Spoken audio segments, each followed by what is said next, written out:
मी खास आज पत्रकार परिषद याच्यासाठी घ्यायला आलोय की मुंबई ही क्रांतिकारकांची भूमी होती। 1942चं आंदोलन इथेच पेटलं आणि इथनच ब्रिटिशांना आपण रामराम केला। आज पियुष गोयल यांचे चिरंजीव ठाकूर कॉलेजमध्ये प्रशासनाला हाताशी धरून तिथे भाषण द्यायला गेले होते, विद्यार्थ्यांना संबोधित करायला गेले होते। विद्यार्थ्यांनी त्याला विरोध केला आणि विद्यार्थ्यांनी प्रशासनाला प्रश्न विचारला की तुम्ही आमच्यावर जबरदस्ती करू शकता का।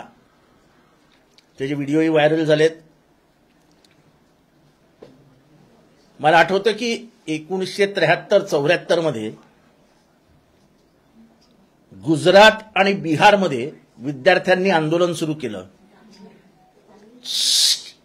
त्यांनी नवनिर्माण आंदोलन गुजरातमधले सर्व विद्यार्थी रस्त्यावर घेतलं जयप्रकाश नारायणना की तुम्ही आमचं नेतृत्व करा, आणि त्याच्यातनं लोकप्रिय इंदिरा गांधींना उतरती कळा लागली।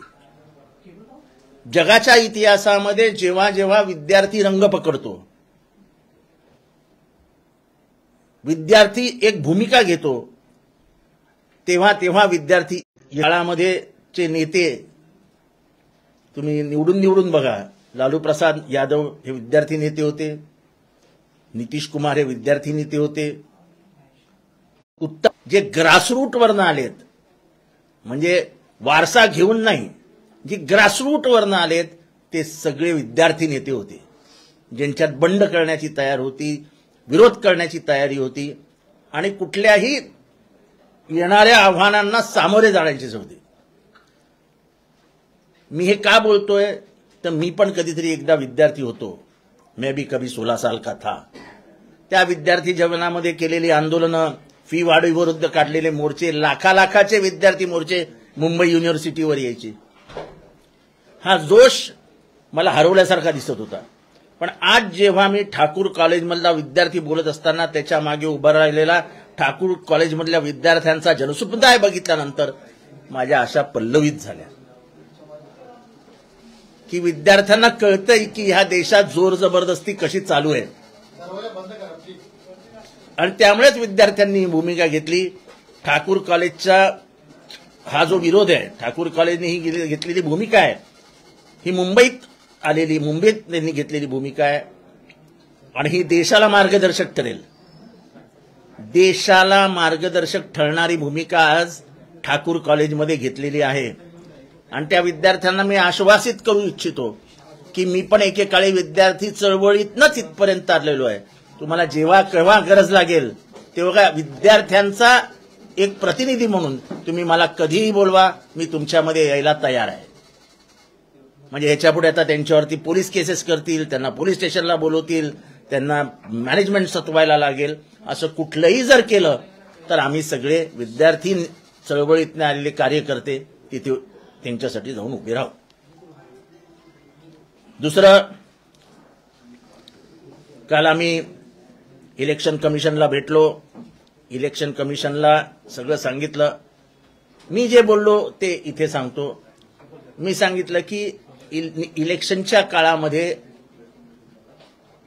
सर्वात महत्वाची एजन्सी जी असते, जी इन्स्टिट्यूशन आहे, ते आहे इलेक्शन कमिशन ऑफ इंडिया। अर्थात त्याच्या नेमणुकांविषयी सुप्रीम कोर्टानेच आक्षेप घेऊन टाकलेत की अशा नेमणुका करता येत नाहीत। पण लोकांना हे कदाचित आठवत नसेल की मध्यंतरी लोकसभेने इलेक्शन कमिशन निवडण्यासाठी म्हणून एक समिती स्थापन केली होती। त्या समितीमध्ये त्यांनी चीफ जस्टिसला घेतलं होतं, पण हा चीफ जस्टिस आपल्या मध्ये येईल असं जेव्हा या सरकारला वाटलं तेव्हा त्यांनी लोकसभेतनं बिल पास करून चीफ जस्टिसला बाहेर काढून टाकलं। म्हणजे लोकशाहीला धरून ज्या प्रक्रिया पाहायला पाहिजे होत्या त्या होणार नाहीत याची सोय केली। आता इलेक्शन कमिशन यांनी स्वतंत्रपणाने वागलं पाहिजे असं संविधान स्थापन झाल्या सांगितलं। मी काल त्यांना सांगितलं की अनेक एजन्सीजवरचा भरोसा जनतेचा उठत चाललाय। आज जर इलेक्शनच्या काळामध्ये गडबडी झाली, ज्या पद्धतीने सरकार वागतंय तसंच वागत राहिलं, एका विशिष्ट पक्षाला ते मदत करत राहिले एजन्सीज, तर कसं चालायचं? फेअर अँड फ्री इलेक्शन ज्याला म्हणतो ते होणारच नाही. आणि तुमच्यावरचा विश्वास जनतेचा उडाला तर लोकशाहीचा बट्ट्याबोळ होईल. तुमच्या भूमिकेकडे देशातल्या सगळ्या नागरिकांचं लक्ष आहे की तुम्ही काय करतात. आम्ही नावं दिली की गेल्या 1 वर्षात जवळजवळ 15-17 विरोधी पक्षातल्या लोकांना समन्स आलंय, हे आलंय, ते आलंय, बोलवलेलं आहे, अटकेत आहेत. म्हणजे विरोधी पक्षाला घाबरून ठेवण्याची एक नवीन पद्धत या देशात सुरू झालेली आहे. त्याच्याबद्दलही आम्ही इलेक्शन कमिशनच्या हे सगळं नजरेस आणून दिलं. मला माहित नाही इलेक्शन कमिशन किती गांभीर्याने घेईल, कारण का माझ्या स्पष्ट वक्तेपणाने मी सांगू शकतो इलेक्शन कमिशन हे सरकारची कुटपुतली आहे. त्याच्यामुळे त्यांच्याकडनं काय फार अपेक्षा माझ्या तरी नाही आहेत. मला इतरांचं माहित नाही, पण माझ्या तरी फार अपेक्षा इलेक्शन कमिशनकडनं नाही आहेत. नंतर आम्ही इलेक्शन कमिशनरला एक पत्र लिहून कळवलेलं आहे की सर्वोच्च न्यायालयाने जो निकाल दिलेला आहे, एक इंटरिम ऑर्डर पास केली आहे आणि ज्यामध्ये जे आदेश दिलेले आहेत की शरद पवारांचा फोटो वापरू नका, त्यांच्याबद्दल काही वक्तव्य करू नका, नाही आहे. सर्वोच्च न्यायालयाने सांगितलेलं की घड्याळाच्या खाली तुम्हाला लिहावंच लागेल and hence the clock is there till the final outcome of the petition number 4248 of 2024. हे मी नाही म्हणत, हे सर्वोच्च न्यायालयाने सांगितलेलं आहे. आणि आम्ही काही फोटोजही दिलेले आहेत त्यांना की हे बघा, हे अजून हेच चालू आहे. मला वाटतं की आम्ही सर्वोच्च न्यायालयाच्या पिटिशन म्हणजे कंटेम्प्ट ऑफ कोर्ट आम्ही लगेच दाखल करणार नाही. आम्ही थोडा वेळ त्यांनाही देऊ, कारण का आम्हाला पवार साहेबांनी सांगितलं की अच्छा असं लगेच करू नका, लोकांना वेळ द्या, लोकांना त्यांना सर्वोच्च न्यायालयाचा निकाल समजू द्या, म्हणजे ते काढतील. म्हणजे आम्ही पुढच्या आठवड्यापर्यंत वाट बघू, नाही तर सर्वोच्च न्यायालयामध्ये आम्ही कंटेम्प्ट पिटिशन दाखल करू जर ह्यांनी पाळलं नाही तर. पुण्यामधल्या एका MLAच्या ऑफिसच्या बाहेर हे आहे. काल रायगडमध्ये झालेल्या एका प्रेस कॉन्फरन्समध्ये मागे शरद पवारांचा फोटो होता, आम्ही तेही काढून ठेवलेला आहे. अनेक आमदारांच्या ट्विटर अकाउंटवर शरद पवारांचा फोटो आहे. मला अजूनही आठवतं की सर्वोच्च न्यायालयाने एक टिप्पणी केली होती की you want the goodwill of Sharad Pawar, you want the goodwill of Sharad Pawar but you don't want हिम.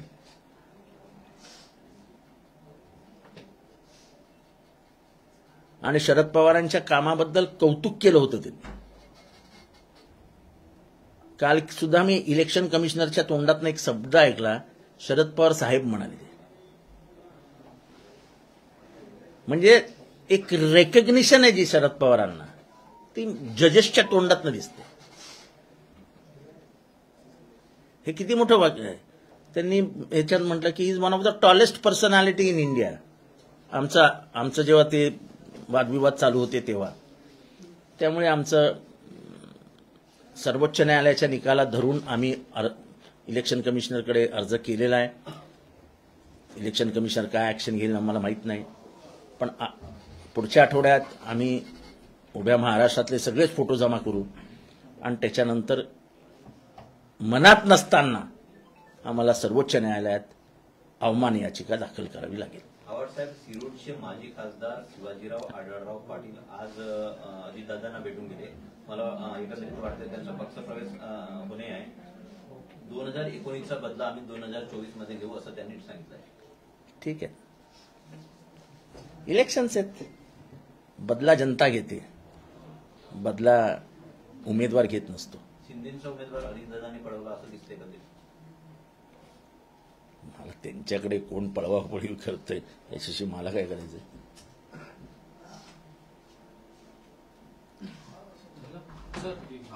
जो कांदिवली ठाकूर कॉलेजचा मुद्दा तुम्ही उपस्थित केलेला आहे. ज्यावेळी त्या विद्यार्थ्याने प्रश्न विचारला होता, त्या विद्यार्थ्याला ध्रुव गोयल यांच्याकडून उत्तर न देता कॉलेजच्या ज्या कर्मचारी असतील त्यांच्याकडून उत्तर देण्यात आलेलं आहे. याकडे कसं बघता ते? नाही, असं आहे की आता ही दडपशाही सुरू होणार, त्या विद्यार्थ्यांवरती कारवाई होणार, त्या विद्यार्थ्यांना प्रश्न विचारले जाणार, त्यांच्या आईवडिलांना बोलवलं जाणार, घाबरवलं जाणार. हे सगळं गृहीत धरूनच मी पत्रकार परिषद घ्यायला धावत आलो की त्या विद्यार्थ्यांना मला हा निरोप द्यायचा की तुम्ही एकटे नाही, आमच्यासारखे अनेक विद्यार्थी म्हणजे विद्यार्थी चळवळीतले मोठे झालेले जे आज ह्या स्थानावर आहेत ते तुमच्या मागे येऊन उभे राहतील.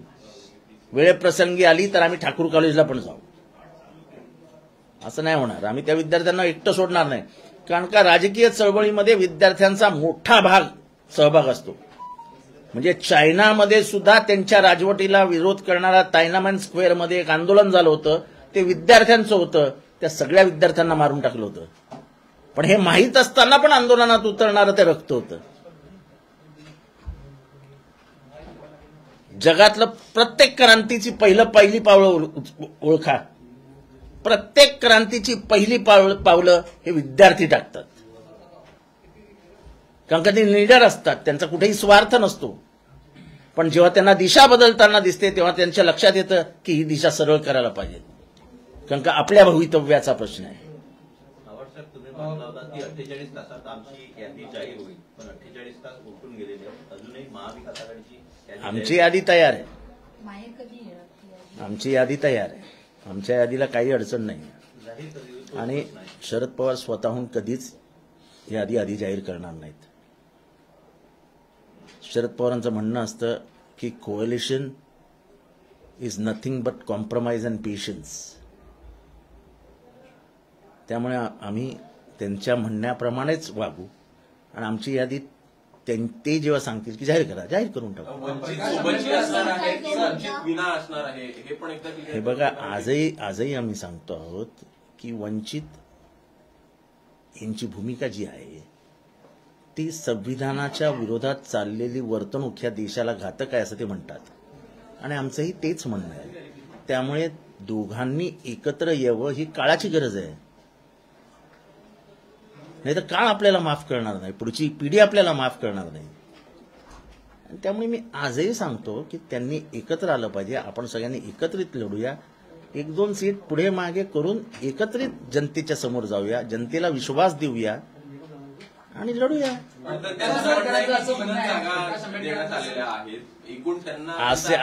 अशी त्यांच्याशी कुठलीही चर्चा झालेली नाही.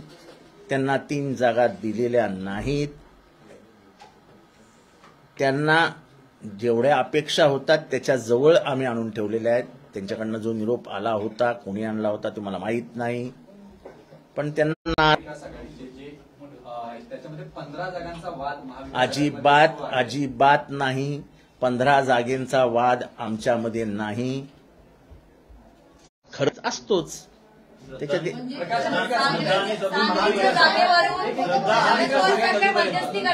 श्रद्धा आणि सबुरी कधीपर्यंत? असं आहे की जर एखादी गोष्ट यशस्वी करायची असेल तर श्रद्धा आणि सबुरी असावीच लागते आणि तिच्या शेवटच्या क्षणापर्यंत ठेवावी लागते आणि आमचे साहेब त्याच्यातले मास्टर आहेत.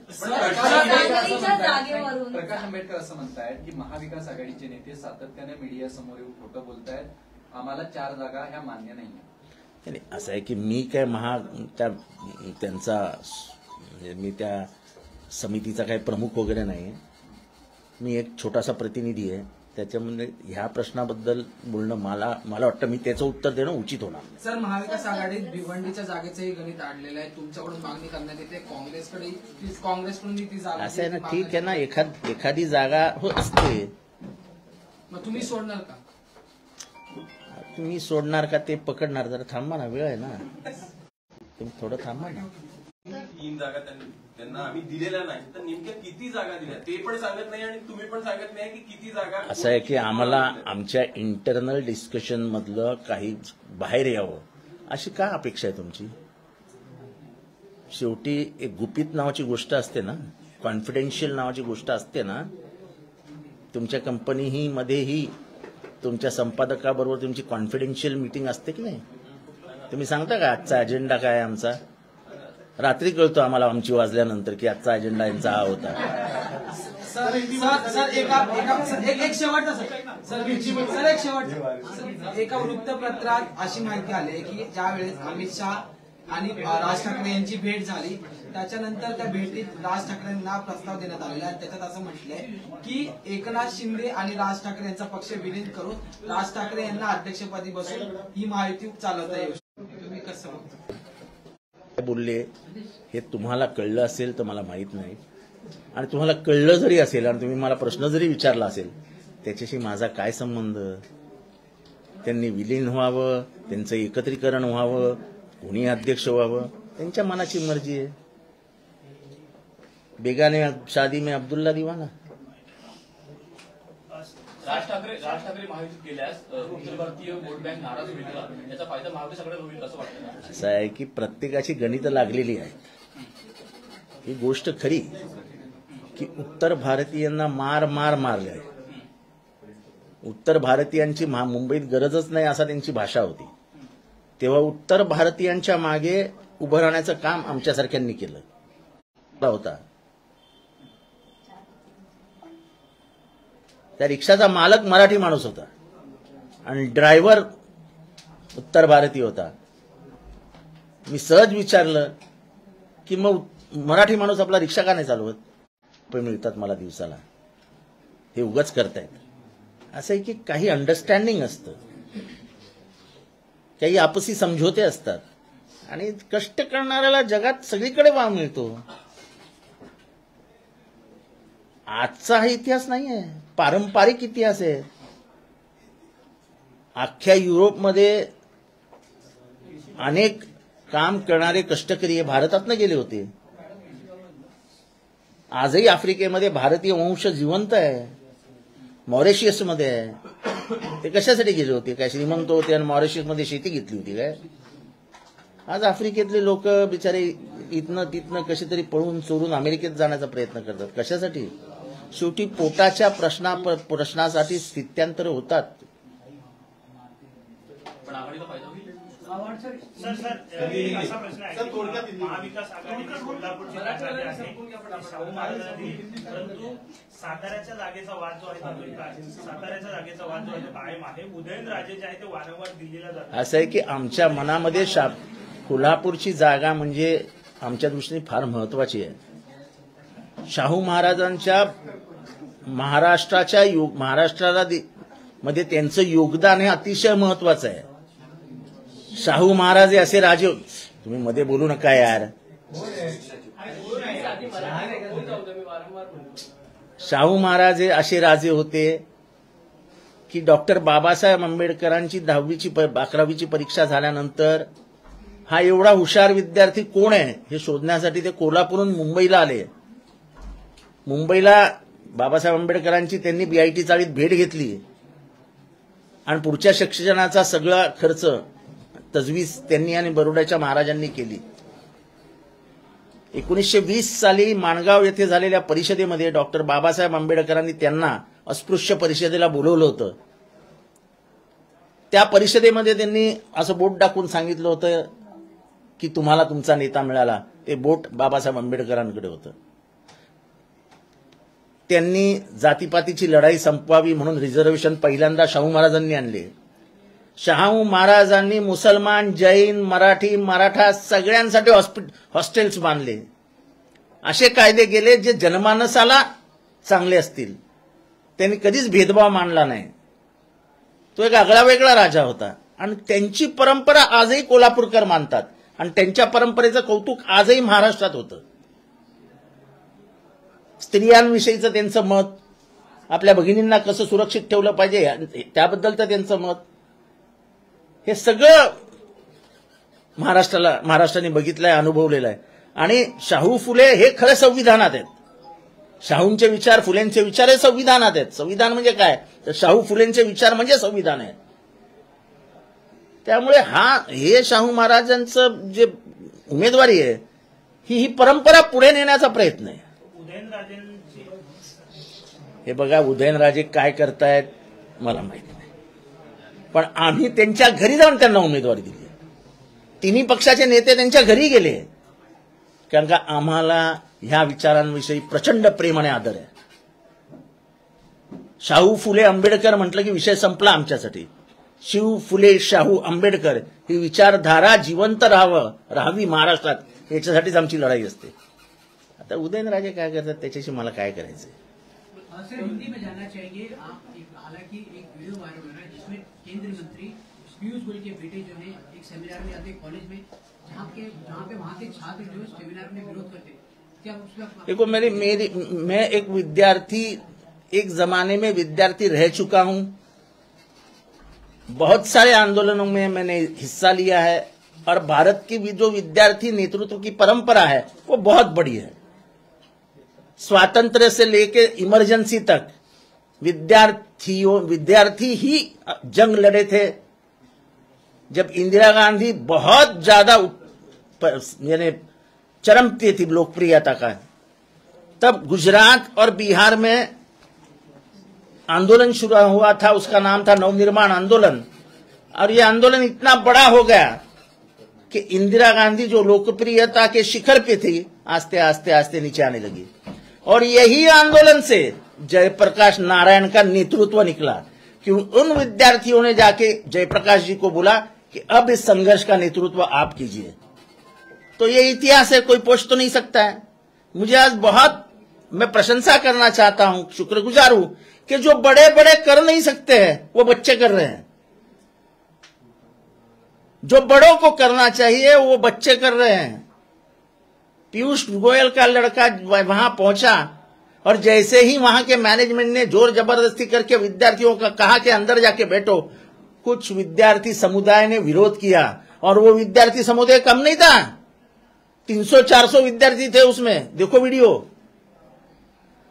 तो उन विद्यार्थियों को बताना चाहता हूं कि बच्चों तुमने बहुत अच्छा काम किया है.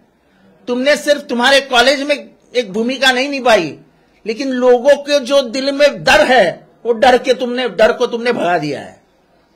और अगर विद्यार्थी तय करते इस देश का, तो इस देश का माहौल बदल सकता है. और ये शुरुआत हो गई है. ये जोर जबरदस्ती हर चीज में ये सहन नहीं की जाएगी, ये विद्यार्थी बता रहे हैं. और उनको हम ये बताना चाहते हैं, किसी भी घंटे पे मुझे बुला लो तुम्हारे पास, मैं तुम्हारे लिए खड़ा रहूंगा. क्योंकि मुझे मालूम है अब उनको पुलिस केस को भुगतना पड़ेगा, उनके पिता माँ बाप को डांटा जाएगा, सब तरीके का इस्तेमाल होगा ताकि ये विद्यार्थी डर जाए. मैं विद्यार्थियों से कहूंगा कि तुमने एक ऐसी भूमिका ली है जिस भूमिका को इतिहास याद रखेगा. एक नया इतिहास लिखने जा रहे हो आप. आपके पीछे लाखों विद्यार्थी देश से.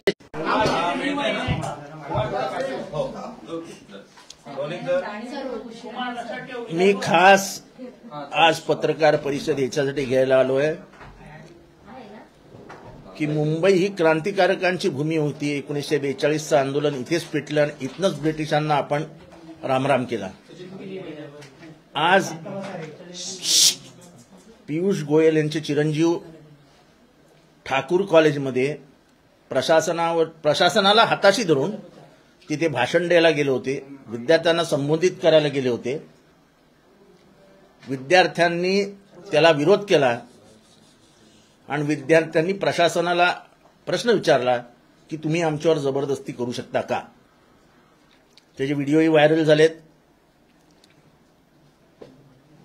मला आठवतं की 1973-74 मध्ये